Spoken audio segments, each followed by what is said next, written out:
देखो इस शब्द को देखते हैं, हेट स्पीच। हेट स्पीच का मतलब होता है ऐसे भाषण या फिर ऐसी बातें जो कि नफ़रत फैलाते हैं, उन्हें हम बोलते हैं हेट स्पीच। तो वर्तमान में हम क्या देख रहे हैं कि भाई हेट स्पीच से जुड़े हुए कुछ प्रावधानों को इंक्लूड करने की बात कही जा रही है। हेट स्पीच से जुड़े हुए कुछ प्रावधानों को शामिल किए जाने की बात की जा रही है कि भाई इन्हें क्या किया जाए, क्रिमिनल लॉज के अंतर्गत जो है शामिल किया जाए। और ऐसी भी कोशिश, ऐसे भी प्रावधान है कि भाई हेट स्पीच को क्या किया जाए, एक अलग ही अपराध बना दिया जाए। इसी के संबंध में हमारा एडिटोरियल है इनकॉर्पोरेटिंग लिमिट्स। इनकॉर्पोरेट का मतलब है शामिल करना, लिमिट्स का मतलब है सीमाएं। तो यही एडिटोरियल कहना चाह रहा है कि भाई hate speech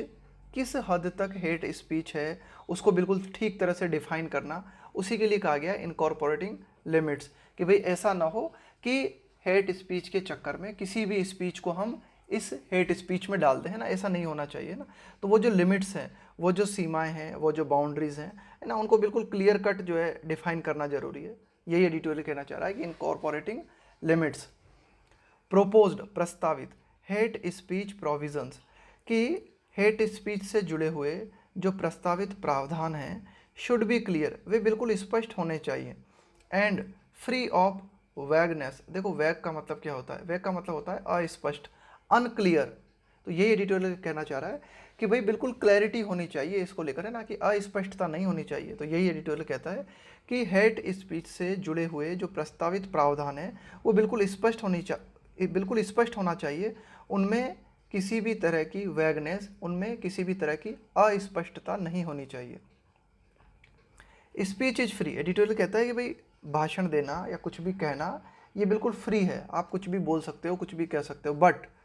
it is a freedom, लेकिन ये एक ऐसी स्वतंत्रता है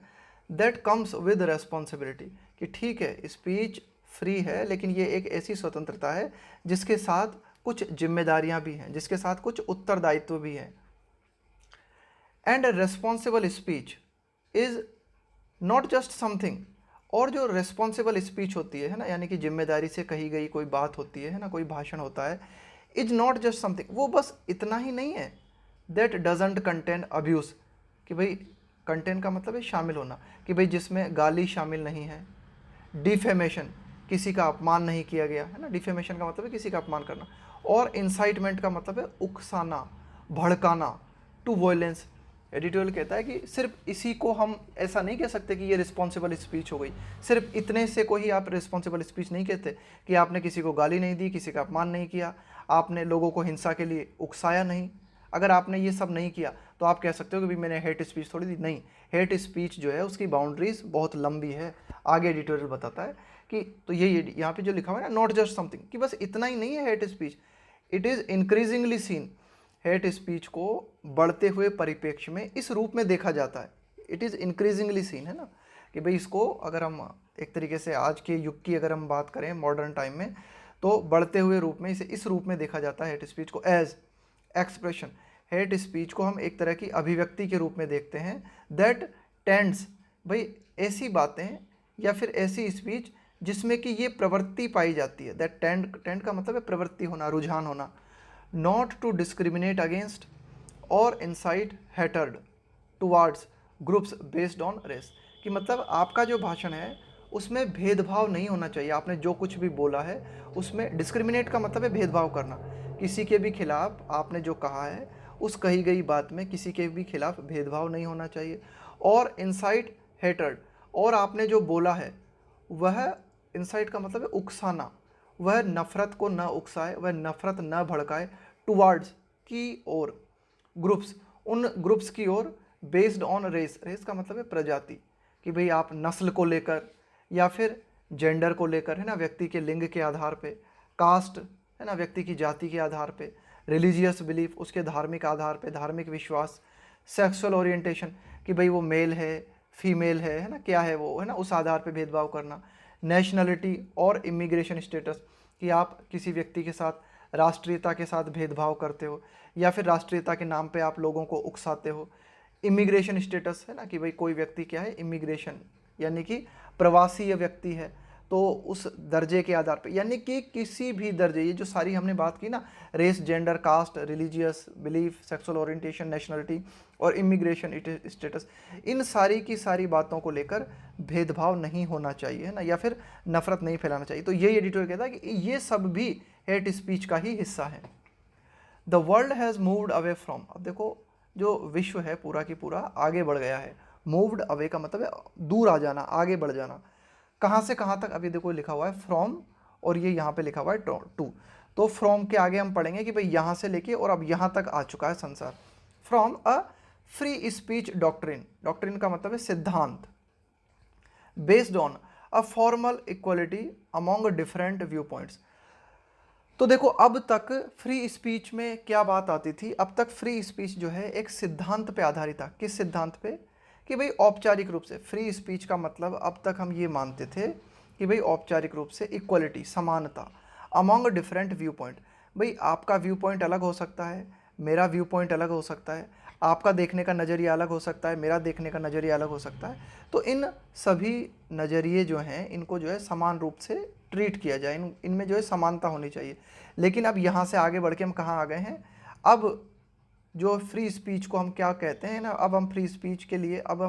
के लिए इस सिद्धांत को मानते हैं। वहाँ से टू वन दैट डिस्करेजेस, अब हम इस सिद्धांत पे आ गए हैं। टू वन, डिस्करेज का मतलब है हतोत्साहित करना, टू डिस्करेज, है ना। The targeting of any vulnerable section, target का मतलब है निशाना बनाना किसी को, है ना, कि भाई आपने किसी पर्टिकुलर जाति या पर्टिकुलर धर्म को निशाना बनाया। ऑफ एनी वल्नरेबल, देखो ये वल्नरेबल कल भी आया था। वल्नरेबल का मतलब मैंने बताया आपको, जो बहुत ही कमज़ोर स्थिति में है। सेक्शन का मतलब है तबका, ग्रुप, सेक्शन है ना, समाज का एक हिस्सा। तो ये एडिटोरियल कहना चाह रहा है कि कुल मिला के ये जो फ्री स्पीच है, ये पहले, ये अब तक ये सिद्धांत जो है फ्री स्पीच का इस बात पे आधारित था कि भाई जो डिफरेंट व्यू पॉइंट्स हैं उनके बीच में समानता होनी चाहिए। लेकिन अब हम आगे बढ़ते हुए यहाँ तक आप पहुँचे हैं कि फ्री स्पीच जो है मतलब एक तरीके से that discourages, to one that discourage the targeting of any vulnerable section. कुल मिला के अगर हम फ्री स्पीच की बात करते हैं तो वो एक ऐसा भाषण होना चाहिए जो कि इस बात को हतोत्साहित करे। किस बात को हतोत्साहित? कि अगर कोई व्यक्ति अपना भाषण देता है और उसके माध्यम से समाज के जो कमज़ोर वर्ग हैं उनको टारगेट किया जाता है ना, तो इसको हम फ्री स्पीच नहीं मानेंगे, है ना। उस व्यक्ति को हतोत्साहित किया जाना चाहिए ना, उस फ्री स्पीच को हतोत्साहित किया जाना चाहिए, उससे हम फ्री स्पीच नहीं कह सकते जो समाज के किसी पर्टिकुलर ग्रुप में डर पैदा करे, है ना।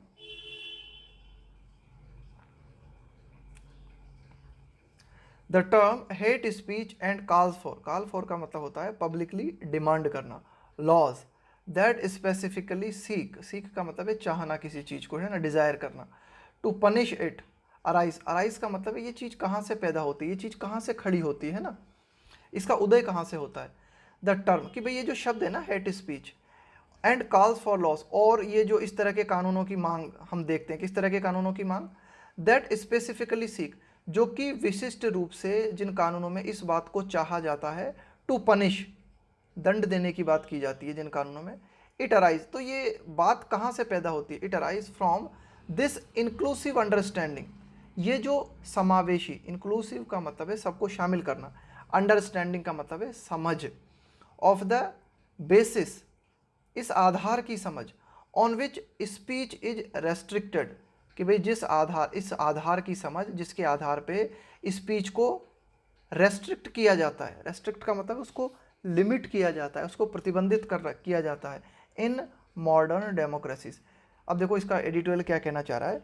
कि भाई ये जो सिद्धांत की हमने बात की ना, कि भाई इसको भी हम फ्री स्पीच नहीं मानेंगे। अभी थोड़ी देर पहले हमने बात की कि अगर आप एक तरीके से इस तरह की कुछ बात कहते हो जो कि समाज के कमज़ोर सेक्शन को निशाना बनाती है, तो इसे भी हम फ्री स्पीच में नहीं मानेंगे। इस सिद्धांत को ध्यान में रखते हुए ना, ये आधार है हमारा, इस सिद्धांत को ध्यान में रखते हुए ये एडिटोरियल आगे कहता है कि ये जो हम हेट स्पीच की बात कर रहे हैं या फिर हम विशिष्ट कानून की मांग कर रहे हैं, है ना, हेट स्पीच को लेकर, है ना, कि भाई हेट स्पीच अगर कोई करता है तो उसे व्यक्ति दंड दिया जाए, तो ये यहीं से ये जो हमारी समावेशी समझ है ना, इस समझ के साथ ये मांग पैदा होती है। ये एडिटोरियल कहना चाह रहा है, of the basis on which speech is restricted in modern democracies. तो आधुनिक जो हमारे लोकतंत्र हैं उन आधुनिक लोकतंत्र में स्पीच को इस आधार पे प्रतिबंधित किया जाता है, इस आधार पे रोका जाता है। किस आधार पे? इसी आधार पे कि भाई आप जो है पर्टिकुलर किसी ग्रुप को, है ना, खास करके किसी कमजोर ग्रुप को टारगेट नहीं कर सकते, है ना, उसको निशाना नहीं बना सकते, उसमें डर का माहौल पैदा नहीं कर सकते। इन दिस बैकड्रॉप, इस पृष्ठभूमि को ध्यान में रखते हुए, द प्रोपोजल का मतलब है प्रस्ताव, टू इनकॉर्पोरेट प्रोविजन, इनकॉर्पोरेट का मतलब है शामिल करना और प्रोविजंस का मतलब है प्रावधान, against hate speech in the penal law is quite welcome. तो एडिटोरियल कहता है कि भाई इस पूरी की पूरी पृष्ठभूमि को ध्यान में रखते हुए कि ये जो प्रस्ताव है कि कुछ प्रावधान जो है उनको शामिल किया जाए, है ना, कौन से, मतलब कौन से प्रावधान? हेट स्पीच के खिलाफ कुछ प्रावधान, है ना, इन द पीनल लॉ, कि भाई ये जो एक तरीके से हमारा कानून है ना, दंड से संबंधित है ना, पीनल का मतलब होता है दंड, कि भाई एक तरीके से हमारा जो कानून की संहिता है, दंडात्मक कानून संहिता है ना हमारी, उसमें हेट स्पीच के खिलाफ कुछ प्रावधान जो है जोड़े जाएं। तो ये बात जो है क्वाइट वेलकम, ये मतलब एक स्वागतपूर्ण बात है। A committee appointed by the union home minister, कि भाई जो हमारा केंद्रीय गृह मंत्रालय है उसके द्वारा एक कमेटी जो है नियुक्त की गई है, टास्क्ड विथ, उसे ये काम सौंपा गया है रिकमेंडिंग, रिकमेंड का मतलब है सिफारिश करना, कि वे सिफारिशें दे, recommending changes in criminal laws. तो केंद्रीय गृह मंत्रालय के द्वारा एक कमेटी नियुक्त की गई है और उस कमेटी को जो हमारे अपराध से संबंधित कानून हैं उन कानूनों में चेंज प्रस्तावित करने के लिए कहा गया है ना, कि भाई आप जो है सिफारिश करो, है ना, कि भाई क्या चेंज किए जाने चाहिए क्रिमिनल लॉज में। तो आगे एडिटोरियल क्या कहता है? इज नाउ सीकिंग, तो ये जो कमेटी है ना, इस कमेटी के लिए आया इज, ये कमेटी जो है अब चाह रही है, क्या चाह रही है? टू फॉर्मुलेट, निर्मित करना, न्यू प्रोविजंस। तो ये जो कमेटी है जिसे क्रिमिनल लॉज में चेंजेस करने के लिए कहा गया है कि भाई आप हेट स्पीच से जुड़े हुए कुछ चेंजेस लेके आओ, तो अब ये कमेटी क्या चाह रही है? कुछ नए प्रावधान निर्मित करना चाह रही है, फॉर्मुलेट यानी निर्मित करना, दैट विल मेक, और ये जो नए प्रावधान होंगे ये क्या करेंगे? ये हेट स्पीच को एक अलग अपराध बना देंगे, अ सेपरेट ऑफेंस, है ना। अभी तक क्या किया जाता था? हेट स्पीच बिल्कुल क्लियर कट तरीके से डिफाइन नहीं था। अब ये कमेटी जो है सिफारिश देने जा रही है कि हेट स्पीच को एक अलग अपराध बना दिया जाए। ऑफेंस का मतलब है अपराध, सेपरेट यानी अलग। द टर्म हेट स्पीच, कि भाई ये जो हेट स्पीच का जो नाम का जो शब्द है ना, ये जो टर्म है, may not be used but the panel is examining recommendation. हो सकता है कि इस हेट स्पीच शब्द को प्रयोग न किया जाए, लेकिन पैनल जो बना हुआ है, जो कमेटी जो बनी है ना, is examining, but the panel is examining recommendations made by the law commission and the expert committee. लेकिन वर्तमान में जो हमारे पास है ना, पैनल का मतलब होता है ग्रुप, है ना, किसी भी, मतलब आपको कोई काम करना है, उस काम के लिए आपने एक पैनल निर्मित कर दिया, एक ग्रुप निर्मित कर दिया, है ना। तो ये जो कमेटी है ये एग्जामिन कर रही है, ये जो है निरीक्षण कर रही है, देख रही है, और ना उन सिफारिशों को देख रही है made by the law commission, कि भाई जो हमारा कानून आयोग है, and the expert committee headed by का मतलब है जिसका नेतृत्व किया था, जिसकी अध्यक्षता की थी टीके विश्वनाथन। तो देखो क्या हुआ था कि पहले भी हमारे कानून आयोग के द्वारा, इसके अलावा एक एक्सपर्ट कमेटी बनी थी टीके विश्वनाथन की अध्यक्षता में, इन्होंने भी अपने कुछ सुझाव दिए थे। तो उन सुझावों को ध्यान में रखते हुए वर्तमान जो कमेटी है उन सुझावों पर गौर कर रही है। और तो ये जो एक तरीके से हमारा कानूनी आयोग है, लॉ कमीशन है, और एक्सपर्ट कमेटी है टीके विश्वनाथन की अध्यक्षता में, तो इन्होंने क्या सुझाव दिए थे? On adding section 153C and 505A to the IPC। On adding section, है ना, इस संबंध में सुझाव दिए थे कि भाई 153C और 505A को IPC में जो है जोड़ा जाए, है ना, इंडियन पेनल कोड में जोड़ा जाए। द प्रोपोज्ड सेक्शन 153C की ये जो प्रस्तावित सेक्शन की हम बात कर रहे हैं ना, यहाँ सेक्शन से मतलब है ये कानून का जो, जैसे आपने कोई कानून बनाया, उस कानून में कई सारी बातें लिखी जाती है ना, नोट की जाती हैं कि भाई ये हेडिंग हो गई, ये फिर इसकी सब हेडिंग है ना, ये मेन कानून है, ये उससे जुड़े हुए अन्य कानून है ना। तो आप ये कह सकते हो कि भाई one of the parts of law, है ना, कि भाई कानून का ही एक हिस्सा है ना, कि जो उससे डिवाइड किया जाता है ना, कि भाई अंडर सेक्शन ये। तो जो प्रस्तावित सेक्शन 153C है, वुड टारगेट, ये निशाना बनाएगा, स्पीच, ऐसे भाषण को, दैट ग्रेवली थ्रेटन्स, जो कि गंभीर रूप से डराते हैं, एनी पर्सन, किसी भी व्यक्ति को, और ग्रुप या फिर किसी ग्रुप को, विद इंटेंशन, इस इरादे के साथ,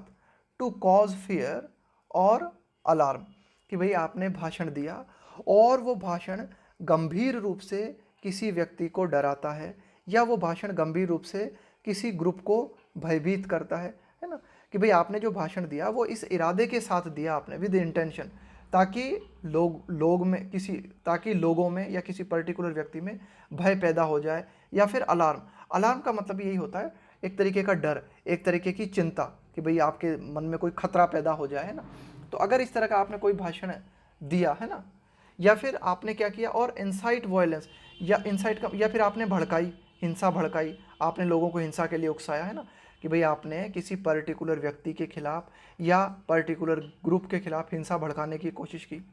तो इन सब बातों को जो है 153 सी के तहत रखा जाएगा, एंड प्रेस्क्राइब, और 153 के तहत ये निर्धारित किया गया है ना, ये मतलब 153 सी जो है वो ये निर्धारित करता है a sentence of 2 years in prison, कि भाई अगर आप ऐसा करते हो तो इसके चलते आपको सेंटेंस, है ना, sentence of 2 years in prison, कि आपको 2 साल की सज़ा सुनाई जा सकती है ना, एंड अ फाइन, और आपको फाइन भी देना पड़ सकता है। ये दोनों बातें हैं ना, प्रेस्क्राइब का मतलब है। तो ये बातें 153 सी के तहत रखी गई है कि कोई भी व्यक्ति अगर गंभीर रूप से किसी को भी डराता है, भयभीत करता है, या फिर हिंसा को उकसाता है, तो ये जो है एक तरीके से आप कह सकते हो कि ये मतलब एक अपराध के तहत अपराध माना जाएगा इसे, और इस अपराध में सजा का प्रावधान किया गया है, 2 साल तक जेल हो सकती है आपको, और फाइन हो सकता है। सेक्शन 505A, इसके अलावा जो सेक्शन 505A जो प्रस्तावित किया गया है ना, ऑन द अदर हैंड, है ना, दूसरी ओर अगर हम देखें तो 505A में क्या बात रखी गई है, प्रोपोजेस 505A इस बात को प्रस्तावित करता है, टू पनिश स्पीच और राइटिंग, कि भाई इस तरह के भाषण या फिर इस तरह की राइटिंग को जो है एक तरीके से पनिश किया जाए, दैट कॉजेस फियर और alarm among a group, that causes fear और अलार्म अमोंग अ ग्रुप, कि भाई आपने कोई भाषण दिया, उस भाषण के चलते क्या हुआ कि लोगों में डर पैदा हो गया, या फिर एक तरीके की अलार्म सिचुएशन हो गई पैदा। अलार्म सिचुएशन का मतलब मैंने आपको बताया, एक तरीके का डर का माहौल बन जाना, चिंता बन जाना, लोगों को ऐसा महसूस होना कि भाई जो है आगे हमें खतरा हो सकता है, अगर ऐसा हो जाता है आपके भाषण से। और प्रोवोक का मतलब ये होता है भड़काना, वायलेंस अगेंस्ट इट, और प्रोवोक वायलेंस अगेंस्ट इट, या फिर आपने कोई ऐसा भाषण दिया जो कि किसी पर्टिकुलर ग्रुप के खिलाफ हिंसा को भड़काता है ना। आपका भाषण जो है इस आधार पे हो सकता है, ग्राउंड्स का मतलब है आधार, ऑफ रेस, कि भाई हो सकता है आपने प्रजाति को, है ना, लोगों की प्रजाति होती है ना, नस्ल को लेके आपने भाषण दिया, रिलीजन, जेंडर, धर्म को लेके, है ना, लिंग को लेके, है ना, भाई सेक्स ओरिएंटेशन को लेके, है ना, कि भाई ये मेल है, ये फीमेल है ना, या फिर ये थर्ड जेंडर है, प्लेस ऑफ बर्थ, है ना, व्यक्ति के मतलब कहाँ वो पैदा हुआ, इस बात को लेके आपने भेदभाव करने की कोशिश की, लोगों को भड़काने की कोशिश की। डिसेबिलिटी, कोई व्यक्ति अक्षम है ना, इस बात को लेकर आपने जो है एक तरीके से कुछ ऐसा कहा, है ना, जो कि एक तरीके से इन लोगों में जो है भय पैदा करता है। तो ये सब जो है एक तरीके से ऑफेंस माने जाएंगे 505A के तहत। The committee for reforms in criminal laws attracted criticism. देखो, द कमिटी फॉर रिफॉर्म का मतलब होता है सुधार, कि जो हमारे एक तरीके से क्रिमिनल लॉज हैं, है ना, कि भाई जो एक तरीके से आप कह सकते हो कि आपराधिक जो कानून है इनमें सुधार करने के लिए जो कमेटी बनाई गई थी, इसने आकर्षित किया, मतलब इसकी आलोचना हुई, है ना, इसने आलोचना को आकर्षित किया। When it was formed last year, कि पिछले साल ये कमेटी बनाई गई थी क्रिमिनल लॉज में सुधार करने के लिए, लेकिन इस कमेटी की आलोचना हुई, है ना, पिछले साल ये कमेटी बनी थी और इस कमेटी की आलोचना हुई। क्यों आलोचना हुई इस कमेटी की? एज वो इसलिए, मैनी फियर्ड, कि कई लोगों को इस बात का डर लगा, a hurried process without adequate, adequate का मतलब होता है पर्याप्त, and wide consultation, a hurried process मतलब कई लोगों को ये लगा कि भाई ये जो कमेटी बनाई गई है ना, तो कई लोगों को ये डर लगा कि many feared a hurried process without adequate and wild consultation, कई लोगों को डर लगा कि भाई ये जो कमेटी है ये जल्दबाजी में काम करेगी, मतलब, है ना, हरिड प्रोसेस, है ना, कि भाई जल्दबाजी में काम किया जा रहा है। विदाउट एडिक्वेट का मतलब है पर्याप्त, एंड वाइड कंसल्टेशन, कि भाई क्रिमिनल लॉज में अगर सुधार की बात की जा रही है तो उस पर व्यापक विचार विमर्श होना चाहिए। वाइड कंसल्टेशन का मतलब है व्यापक विचार विमर्श। तो यही था कई लोगों को भय, इसीलिए इस कमेटी की आलोचना हुई थी कि यह मतलब जल्दबाजी में करेगी अपना काम और मतलब व्यापक जो है परामर्श भी नहीं करेगी ये committee. Some lawyers and activist said, भाई कई आप कह सकते हो कि जो वकील थे, इसके अलावा जो कार्यकर्ता थे, इन्होंने कहा इट वॉज नॉट इंक्लूसिव, कि भाई ये जो कमेटी है ना ये समावेशी नहीं है। यानी कि समावेशी होने का मतलब है सभी लोगों की बातों को सुनना है ना, सारे पहलुओं को देखना, सारे पहलुओं को शामिल करना। It was not inclusive and question. तो कुछ लोगों ने, कुछ कार्यकर्ताओं ने या कुछ लॉयर्स ने है ना कहा इस कमेटी के बारे में कि भाई ये कमेटी जो है ना समावेशी नहीं है ना, ये जो है एक तरीके से इंक्लूड नहीं करती कमेटी सभी को। एंड क्वेश्चन, और उन्होंने सवाल खड़े किए इट्स एबिलिटी, और उन्होंने इस कमेटी की एबिलिटी पे सवाल खड़े किए to gather a wide range of opinion in the midst of a pandemic. भाई टुगेदर का मतलब है इकट्ठा करना, a wide range of opinion. Wide range of opinion का मतलब हुआ कि भाई व्यापक मात्रा में है ना, मतलब विस्तृत मात्रा में लोगों के ओपिनियन जानना, लोगों के विचार जानना। इन the midst of, in the midst of का मतलब है के बीच, ऑफ ए पेंडेमिक, पेंडेमिक का मतलब है वैश्विक महामारी। तो देखो पिछले साल ये कमेटी बनी थी, पिछले साल से ही लॉकडाउन की स्थिति बनी हुई है भारत में, है ना। तो कई लोगों को इस बात को लेकर डाउट था कि भाई इस वैश्विक महामारी के बीच में ये कमेटी जो है, या फिर ये आप कह सकते हो कि जो कमेटी निर्मित की गई है ये व्यापक रूप से लोगों के ओपिनियंस को इकट्ठा नहीं कर पाएगी, और ये कमेटी जो भी संशोधन करेगी उन संशोधनों में सभी की बात है ना, सभी की राय शामिल नहीं हो पाएगी, है ना। ये कमेटी जो करेगी ना उसमें मतलब कुछ बातें एक तरफा शामिल हो सकती हैं। भाई आप जो है ओपिनियन कैसे इकट्ठा करोगे लोगों के, gather a wide range of opinion in the midst of A pandemic, कि भाई पेंडेमिक चल रहा है, वैश्विक महामारी चल रही है, ज़्यादातर लॉकडाउन लगा हुआ है, तो ऐसे हालातों में ये कमेटी सभी लोगों से परामर्श कर पाएगी, इस बात को लेकर कई लॉयर्स में और कई एक्टिविस्ट्स को डाउट था। While such points of criticism remain, while जबकि एक और हम देखते हैं कि भाई ये जो आलोचना के इस तरह के जो बिंदु हैं अभी भी बने हुए हैं, है ना, कि भाई ठीक है, इट अपीयर्स, लेकिन ऐसा प्रतीत होता है that the panel would go ahead, कि भाई ठीक है अभी भी इस पैनल की, इस कमेटी की आलोचना हो रही है, ये पॉइंट्स तो अभी भी बने हुए हैं, लेकिन ऐसा प्रतीत होता है कि ये जो पैनल बनाया गया है वुड गो अहेड, ये आगे जाएगा एंड मेक इट्स रिकमेंडेशन सुन, और अपनी सिफारिशों को जल्द ही प्रस्तावित करेगा, अपनी सिफारिशें जल्द ही देगा। In the context of the hate speech provisions, कि हेट स्पीच से जुड़े हुए जो प्रावधान है इनके संदर्भ में अगर हम बात करें, it must direct it's effort, तो ये जो नया पैनल बना है इस पैनल को क्या करना चाहिए, अपने प्रयासों को इस ओर दिशा देनी चाहिए, है ना। टू डिफाइन, यानी कि इस पैनल को क्या करना चाहिए हेट स्पीच के संबंध में, टू डिफाइन कि मतलब इसे परिभाषित करना चाहिए नैरोली। नैरोली का मतलब है संकीर्ण तरीके से, यहाँ नैरोली का मतलब है बिल्कुल क्लोज तरीके से। देखो एक तो क्या होता है आप किसी चीज़ को वाइडली परिभाषित करते हो, है ना, वाइडली यानी विस्तृत रूप से आप किसी चीज़ को, एक होता है बिल्कुल नैरोली, बिल्कुल क्लोज तरीके से, बिल्कुल सटीक तरीके से किसी चीज़ को बताना। तो यही एडिटोरियल कहता है कि भाई हेट स्पीच से जुड़े हुए प्रावधानों के संदर्भ में अगर हम बात करें तो क्या इट मस्ट डायरेक्ट, तो क्या होना चाहिए, it must direct it's effort, कि ये जो पैनल है इसे अपने प्रयासों को इस ओर निर्देशित करना चाहिए, है ना, इस डायरेक्शन में ये प्रयास होने चाहिए। To define narrowly the sections it proposes to formulate, कि इसे क्या करना चाहिए, बहुत ही विशिष्ट तरीके से, है ना, बिल्कुल सटीक तरीके से उन सेक्शंस को, है ना, मतलब जो भी सेक्शन आप लेके आ रहे हो, जो भी नए प्रावधान आप जोड़ने जा रहे हो, है ना, जो भी प्रावधान आप प्रस्तावित करने जा रहे हो, फॉर्मुलेट का मतलब जिनको भी आप निर्मित करना चाहते हो, है ना, तो उनको बिल्कुल सटीक तरीके से आपको बताना चाहिए। एंड अवॉइड, और बचना चाहिए द पिटफॉल, पिटफॉल का मतलब होता है गड्ढे, गड्ढे का मतलब है कि भाई होते हैं ना कि भाई कानून में एक तरीके से कोई गैप रह जाए, है ना, कोई मतलब ऐसी, मतलब कोई एक ऐसा पॉइंट नहीं रह जाना चाहिए जिसका फ़ायदा मतलब उठाया जा सके। And avoid the pitfall of using वैग, वैग का मतलब है क्लियर ना होना किसी चीज़ का, है ना, अनक्लियर होना, वैग। एंड ओवर ब्रॉड टर्म, ये देखो ये जो ओवर ब्रॉड आया ना, इस ओवर ब्रॉड का मतलब भी यही होता है, जब एक तो होता है आप स्पेसिफिक तरीके से बात करो, अगर विशिष्ट तरीके से बात करो, बिल्कुल एक्यूरेट तरीके से बात करो, बिल्कुल सटीक तरीके से बात करो, तो जब इन सब चीज़ों का अभाव होता है ना उसको बोलते हैं ओवर ब्रॉड। ओवर ब्रॉड का मतलब होता है बिल्कुल जनरल, वाइड तरीके से बात करना, है ना, बिल्कुल। Over broad terms. तो यही एडिटोरियल कहना चाह रहा है कि भाई ये पैनल जो भी अपनी रिकमेंडेशंस देना चाह रहा है, जो भी सेक्शंस को निर्मित करना चाह रहा है, तो इसको जो है बहुत सटीक तरीके से निर्मित करना चाहिए और ऐसे गड्ढों से बचना चाहिए, है ना, ऐसी बातों से बचना चाहिए। भाई ऐसा नहीं होना चाहिए कि जो प्रावधान बनाने जा रहे हैं ना, उन प्रावधानों में अस्पष्ट बातें नहीं होनी चाहिए, ओवर ब्रॉड टर्म्स नहीं होनी चाहिए। भाई जैसे आपने बोला कि भाई हेट स्पीच, तो हेट स्पीच को बिल्कुल क्लियर कट डिफाइन करो। अब जैसे भाई आपने बना दिया कि हेट स्पीच को आपने क्या किया कि भाई एक तरीके से अपराध निर्मित कर दिया। अब जैसे फॉर उदाहरण के तौर पे आप बोलें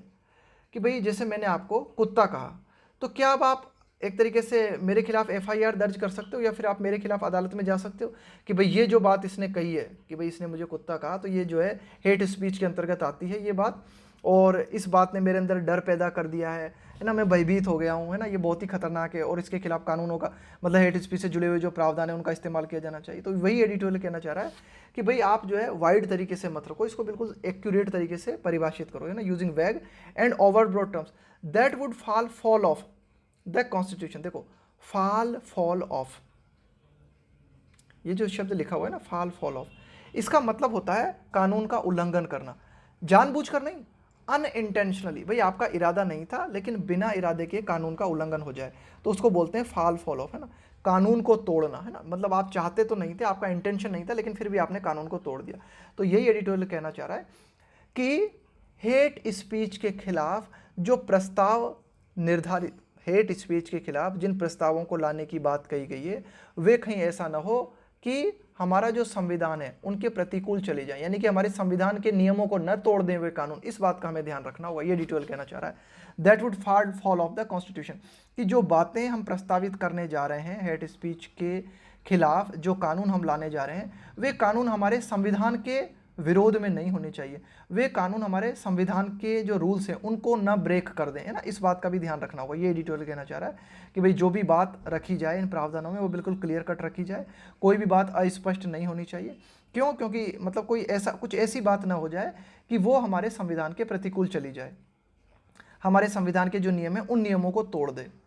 section 66A of the information technology act, it may be recalled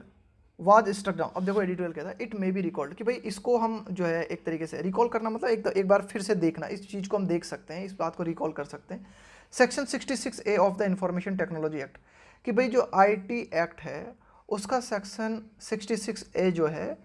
was struck down, इसको हटा दिया गया था। स्ट्राइक डाउन का मतलब हटा देना, by the Supreme Court because it failed to define. भाई सुप्रीम कोर्ट ने क्या किया था, इंफॉर्मेशन टेक्नोलॉजी एक्ट के सेक्शन 66A को हटा दिया था। वो इसलिए हटा दिया था क्योंकि ये कानून असफल हो गया था, ये कानून फेल रहा था इस बात को परिभाषित करने में, कुछ टर्म्स को ये कानून परिभाषित नहीं कर पाया था। दैट सॉर्ट इस कानून में चाहा गया था to criminalise offensive and annoying message. देखो इंफॉर्मेशन टेक्नोलॉजी एक्ट जो था इसका 66A जो सेक्शन था उसमें क्या किया गया था, उसको जब इस कानून को लाया गया था ना, तो इस कानून में इस बात को चाहा गया था कि भाई अपराध घोषित कर दिया जाए, है ना, क्रिमिनलाइज, किस बात को अपराध घोषित कर दिया जाए, offensive and annoying message. Offensive का मतलब है अपमानजनक, एंड अनोइंग का मतलब है एक तरीके से ट्रबल पैदा करने वाले, परेशानी पैदा करने वाले मैसेज। तो इस कानून में कहा गया था कि भाई कोई भी इस तरह के मैसेज अगर भेजे जाते हैं जो कि अपमानजनक हैं या जो कि परेशानी पैदा करने वाले हैं, तो इस तरह के मैसेज जो हैं ये अपराध की श्रेणी में आएंगे, है ना, ऐसा कहा गया था सेक्शन 66A में। लेकिन सुप्रीम कोर्ट ने इसे हटा दिया। भाई सुप्रीम कोर्ट का कहना था कि ये जो आपने टर्म लिखी है ना ऑफेंसिव, अपमानजनक, तो भाई कौन सा मैसेज अपमानजनक है ना, कि भाई आपने किसी को कोई भी मैसेज भेजा तो मतलब इसको एक और सटीक तरीके से बताओ आप। भाई जैसे आपने जो है कुछ भी लिख के भेज दिया, किसी को भी मैसेज लिख के भेज दिया, है ना, तो अब कोई भी व्यक्ति अगर ऑफेंसिव लिखा हुआ है तो आपने कह दिया कि भाई इसने एक मैसेज भेजा और इस मैसेज में मेरे नाम के आगे श्री नहीं लगाया। अब ये श्री नहीं लगाया तो ये मैसेज जो है ऑफेंसिव माना जाए और इस व्यक्ति ने, जिस व्यक्ति ने मुझे मैसेज भेजा है, इसके खिलाफ जो है कानूनी कार्रवाई की जाए। तो ये एडिटोरियल कहना चाह रहा है कि भाई क्या है कि जब भी कानून बनाया जाता है तो जितना ज़्यादा हो सके उतना ज़्यादा आपको क्या करना चाहिए, बिल्कुल सटीकता से परिभाषित करना चाहिए। तो सुप्रीम कोर्ट ने ये किया था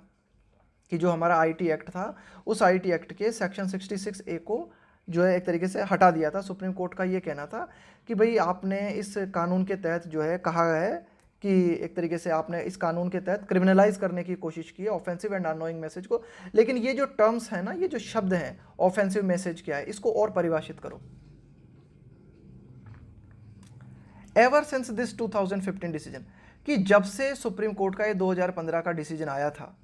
सम गवर्नमेंट सी अ लेकुना, लेकुना का मतलब होता है गैप, है ना, कोई भी गैप ना रह जाए, कानून बना रहे हो ना आप, उसमें कोई गैप ना रह जाए। Some government see a lacuna in the law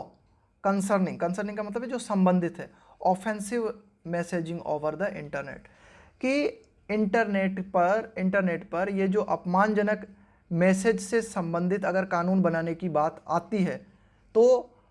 प्रत्येक सरकार, मतलब वो चाहे केंद्र सरकार हो चाहे राज्य सरकार हो, वो जो भी छोटे छोटे गैप हो सकते हैं ना, उन गैप को देखने की कोशिश करती है। ये एडिटोरियल कहना चाह रहा है ना, ever since this 2015 decision some government see a lacuna in the law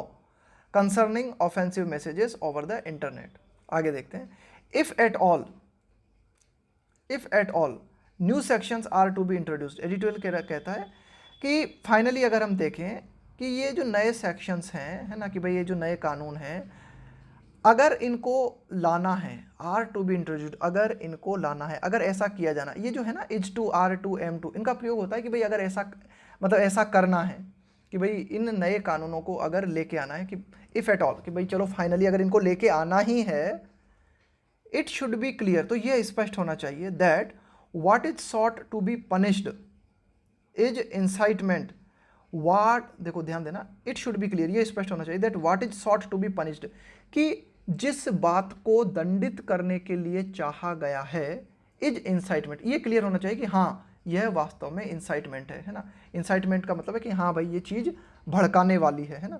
incitement to violence और एडवोकेसी ऑफ हेटर्ड, भाई ये बात बिल्कुल क्लियर होनी चाहिए कि हाँ, कि जिस चीज़ के तहत आप व्यक्ति को पनिश करने वाले हो, है ना, जिस बात को लेकर आप दंड चाह रहे हो, what is sought to be punished, कि जिस बात को दंडित करने के लिए चाहा गया है, वह बात होनी चाहिए, क्या होनी चाहिए वो बात, इंसाइटमेंट टू वायलेंस, वो बात जो है, इस बात को, वह बात जो है होनी चाहिए कि हाँ भाई वो बात जो है इंसाइटमेंट टू वायलेंस के अंतर्गत आनी चाहिए, या वो बात एडवोकेसी ऑफ हेटर्ड, एडवोकेसी मतलब होता है किसी चीज़ का समर्थन करना, किसी चीज़ को सपोर्ट करना, कि आपने कोई ऐसी बात कही जो कि नफरत के समर्थन में है, आपने हिंसा को बढ़ाया, आपने हिंसा को उकसाया, अगर ऐसा कुछ हुआ तो वास्तव में उसे फिर दंडित किया जाना चाहिए। ये डिटेल कहना चाह रहा है कि ये बिल्कुल स्पष्ट होना चाहिए कि जिस बात को लेकर आप किसी व्यक्ति को दंडित करना चाहते हो, वह बात इंसाइटमेंट टू वायलेंस के अंतर्गत आनी चाहिए, या वो बात एडवोकेसी ऑफ हेटर्ड के अंतर्गत आनी चाहिए।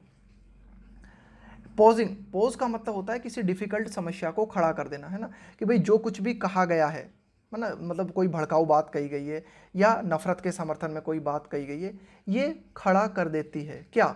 एन इमिनेंट थ्रेट, यह एक तुरंत खतरा प्रस्तुत कर देती है, एक तुरंत खतरा उपस्थित कर देती है, टू पब्लिक ऑर्डर और अ टारगेटेड ग्रुप। यहाँ पब्लिक ऑर्डर से मतलब है सामान्य कानून व्यवस्था जो है ना, एक तरीके से पब्लिक व्यवस्था जो है, और अ टारगेटेड ग्रुप, किसी पर्टिकुलर ग्रुप के खिलाफ, या फिर जो हमारा एक तरीके से हमारी जो सार्वजनिक व्यवस्था है, उस सार्वजनिक व्यवस्था के खिलाफ, उस सार्वजनिक व्यवस्था के प्रति हम क्या देखते हैं कि एक तुरंत कोई अगर खतरा पैदा हो जाता है ना, इस तरह की कोई भड़काऊ बात कही जाती है, तो उसके प्रति दंड दिया जाना चाहिए। Only then will it be a valid curb on free speech, ये एडिटोरियल कहता है कि अगर हम इन सब बातों को ध्यान में रखते हैं, अगर इन बातों को हम ध्यान में रखते हैं, तब जाके ही हम ये कह सकते हैं कि हाँ, तब जाके माना जाएगा कि भाई ये जो फ्री स्पीच है, ये उस पर जो रोक लगाई गई है ना, कर्ब का मतलब होता है रोक, कि भाई फ्री स्पीच पे जो रोक लगाई गई है वो वैलिड है, तभी जाके हम इसको वैलिड मानेंगे, जब इन सब बातों को, इन जो बातें एडिटोरियल ने चर्चा में लाई ना, उन सब बातों को अगर ध्यान में रखा जाता है ना, इन व्यू पॉइंट्स को अगर देखा जाता है और इन व्यू पॉइंट्स को कंसिडर किया जाता है, तब एडिटोरियल कहता है कि तब इस बात को वैलिड माना जाएगा कि हाँ, फ्री स्पीच पे रोक लगाई जा सकती है।